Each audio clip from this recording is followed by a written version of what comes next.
everybody wants to lose some weight. I could count on one hand that people want to gain weight, and actually gaining weight is probably even harder than losing weight. So I've given this talk at scientific lectures. I've given it to doctors. It can be sort of information dense, but I'm going to try and make it a little more accessible and try and get some take homes like what can I really do to lose weight, keep muscle on my body? So I'm going to have a focus on that. So if I sort of elide over some of the dense slides, it's not because I don't want to share it. It's just I want to get down to like what we can actually do. So, all right, let's go. All right. So how do we dig out this body, this lean body that we hope to have, from this body that some of us may have? That's really kind of the question that we're going to try to answer here. So I'm going to start with, we kind of know from a lot of research that when you lose weight, you're not losing just fat. You're also losing lean mass, meaning your muscles, your bones, your plasma, all of that. Why does this happen? Multiple reasons. You got a decrease in your metabolic rate. You get some decrease in your strength. And then there's also, when you stop doing all the things that help you lose weight, you have a regain risk. So this is, we know it's not easy.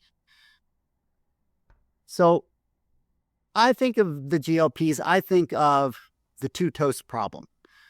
Now, when I say the two-toast problem, what do I mean? I've been using GLP since they came out. I think they're awesome. They're great.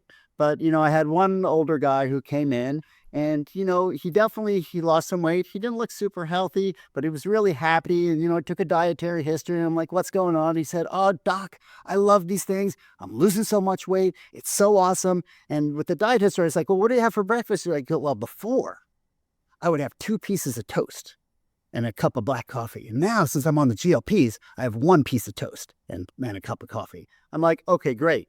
So you're cutting your calories, but you're cutting these sort of empty calories. You're not getting your extra protein. You have to do a lot of other things so that you don't lose so much muscle mass. So we're going to try and unwrap this two-toast problem.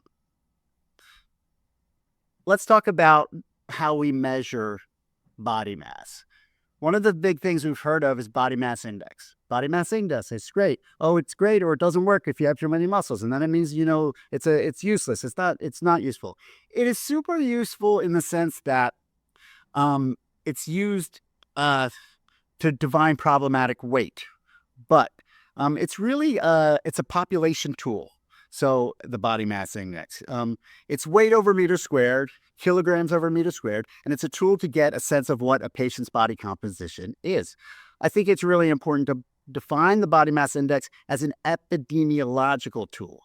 So it was invented in the 19th century, and then it was popularized in the mid-20th century as a way of identifying risk. So in terms of thinking about communicable and non-communicable diseases, the BMI is used as a public health tool. And you get this U-shaped curve, which is very useful for populations. Why we find that sort of, that BMI that's really good between, 24 and 27, it's here. We see it here because this is the BMI. This is all-cause mortality. It's the same exact curve. So your weight matches almost exactly like what you're going to die of almost anything. Interestingly, BMI tracks exactly with communicable diseases, meaning, it's just sort of infectious diseases, things you're going to catch and die from. And also with non-communicable diseases, so like cancer, things like that. And it follows fairly closely, even with like injuries like falling off a ladder, getting in a car accident. So BMI is a great epidemiological tool, but on an individual basis, it has some weaknesses. Let's see.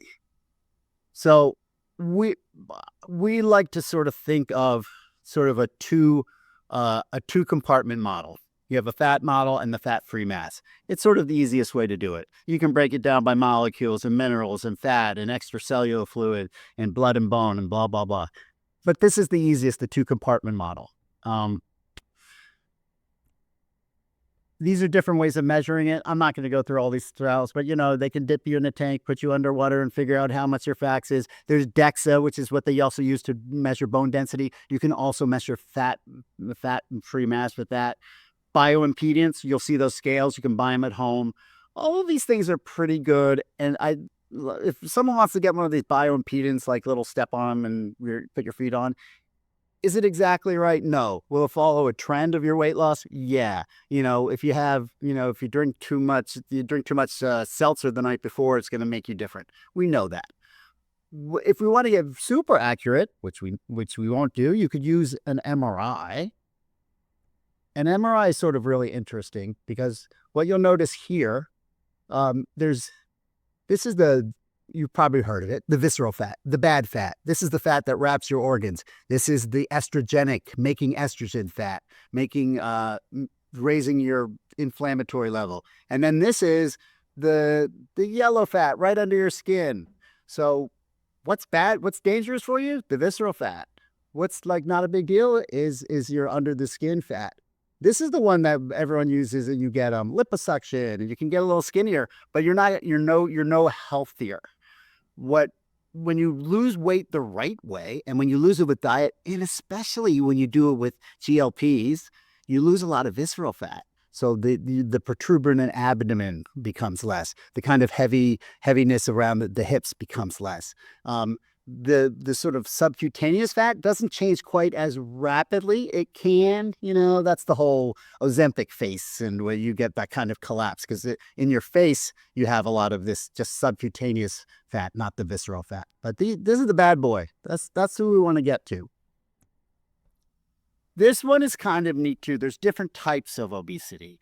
You have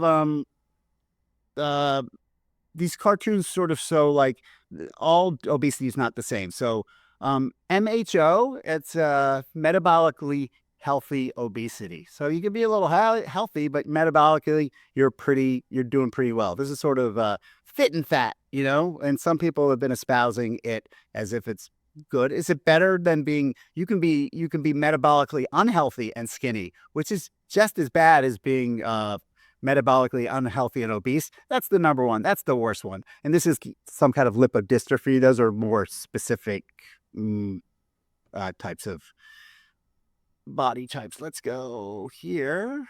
Okay. Let's talk about how you actually lose weight, what the body does when you lose weight, the physiology of weight loss. This stuff is cool. I like to geek out on it. I'll try not to geek out too much. But one thing we sort of, you guys probably know this. I know I'm talking to the brain warriors. You guys have been through this. You've watched Eamon's videos. You're probably, you're probably smart as me about this stuff. But I'm just going to go over some stuff that's sort of just interesting and true. You eat your carbohydrate, proteins, and fats. Carbohydrates get turned into glucose. They can be stored in glycogen, and they also are for energy production. Proteins go into amino acids. They're broken down. Protein synthesis, meaning they build your muscles, you build your hormones, you build all the different structures in your body, your collagen. You can also take that protein, move it into amino acids, do gluconeogenesis with it, turn it into glucose for energy production. So if you are in a state of hunger or starvation, you can scavenge your muscles for protein to make glucose to feed your brain. Your brain wants glucose. The brain has to have glucose. We'll talk about ketosis next, but your brain has to have ketosis. You has to have glucose. If you don't have it, you die pretty quickly. So the brain's the most important organ, as we know, Dr. Ammon has told us, and it demands that it gets its glucose. Fats, interestingly, go into fats. They go into glycerol fatty acids, and then they go into fat stores. So they can go into visceral or they subcutaneous. The one thing it can't, and it cannot go into, is glucose. You can do energy production with ketones, which we'll talk about, but this glucose can go into lipogenesis, it's into fat, but you can't go the other way back. You cannot get glucose from fat, ever. The body can't do it. It's just not designed to do that. It's impossible. All right. So this is how much energy we have stored in our body. And just look at the calories here. Fat has 15,000. This is sort of an average person, 150 pound person. 15,000 calories in fat. Liver glycogen, 90, hardly anything. You could burn that up in a few hours. Muscle glycogen, it's okay, 350. But interesting, you can't get muscle glycogen and really turn it into sugar because there's no glucose 6-phosphate. So like this is a stored sugar that your brain doesn't have access to. Blood, there's a few little things in there. But look at this one. That's the number one, 15,000. But look how much, 6,000 calories in protein. Your body can get to those and use those and eat up your protein if you're in a caloric reduced state. So let's look at a normal diet. Normal diet, 2,500 calories, fat, protein, carbs. It works for your body. Next, you have a low-fat diet where you're just cutting out 600-700 calories. There, you're hungry all the time, and you can't wait till you stop so you can start eating again. And then the third diet that we can think about it is a really low-calorie, low-carb diet, which then gets its calories. It forces your body to do ketosis so that you get this fat, which is turned, and you get a whole bunch of calories, and it's coming right out of your fat. It seems like, oh, it's the perfect thing. It's not. It's a method that we are designed so we don't starve to death, because we live through famines where we could go weeks, months, or years where we had very little food. And, those who had fat storage who could use it efficiently would live and have kids. And those who didn't, they didn't. They died. Protein sparing. This we're sort of getting into the biochemistry of it. High protein can help protect against that. When insulin is lower, you get ketone bodies. So that has to do with protein sparing. That's some of the biochemistry of it. Same thing, it talks about this. What we're looking at, and I'm going to say it now, I'm going to say it again. When you add protein, when you're trying to lose weight, you're going to do better and you're going to lose less of your protein mass. But you also have to lift weights too, or do some kind of exercise. That's the whole take home of this message, but let's move on. This is ketosis blocks the glucose-alanine cycle. Now, I can tell you, I could describe this to you in detail, but I'd suffer from a lot of biochemistry PTSD from medical school. Just trust me, this all kind of works. Pyruvate, skeletal muscle. There's a reason why if you do it the right way with protein, that with ketosis, you don't lose any muscle. More of that. Okay, so what's the overall thing here? You have your counterregulatory hormones. If you want to drop your energy expenditure, say 300 or 400 calories, that's sort of, if you can do that every day, you're going to lose a pound a week, for most people, roughly. Now you have a change in autonomic function.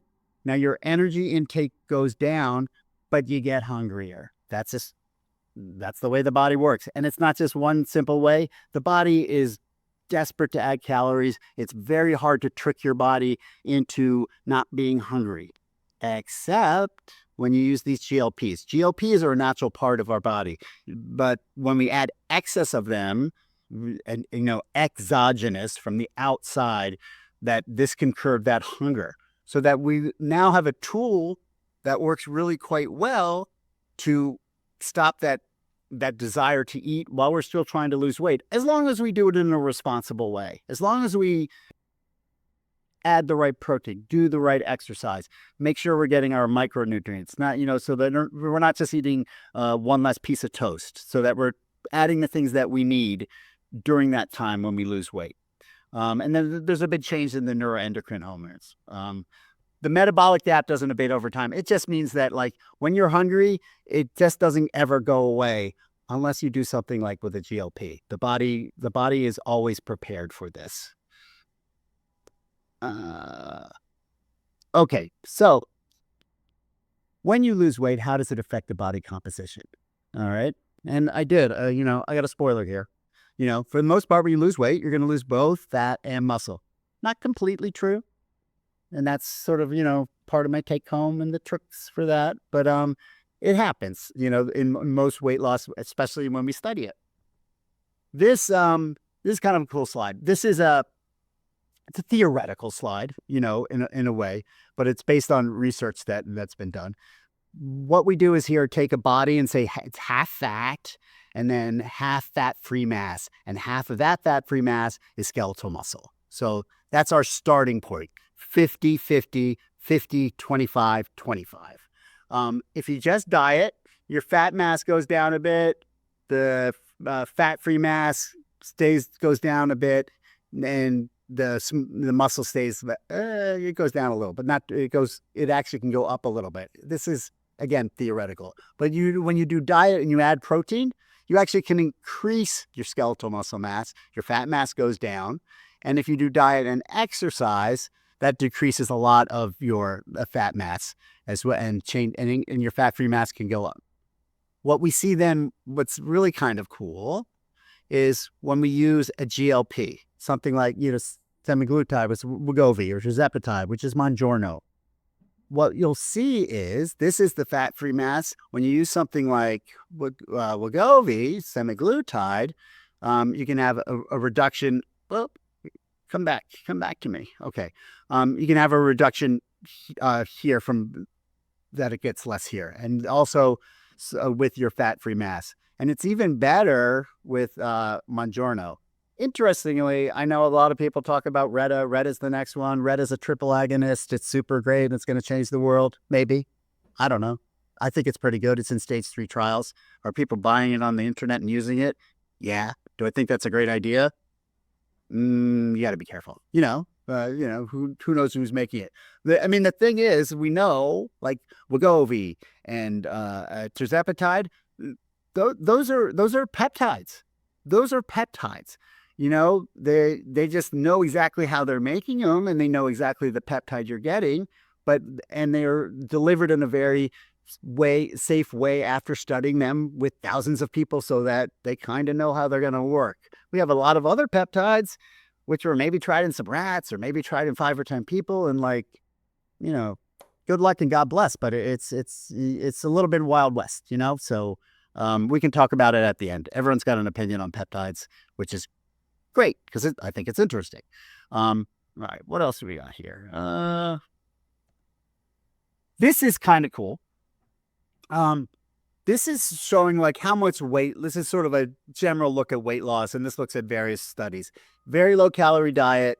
You lose some of your protein. You lose some weight. High protein diet. It's kind of sparing here. Bariatric surgery is still the gold standard for reducing fat mass by 71% sometimes, and lean mass is fairly well, you lose a decent amount of lean mass too. Semaglutide Wegovy, you'll see it has decent changes. Tirzepatide, which tends to beat out semaglutide in most studies, and to be honest, I prescribe a lot more tirzepatide than I do semaglutide because it works better, and in my experience, the side effect profile is lower. We know what the side effects. I'm not going to go into it in detail. Everybody knows you can get nausea and vomiting, and that's because it triggers some of the same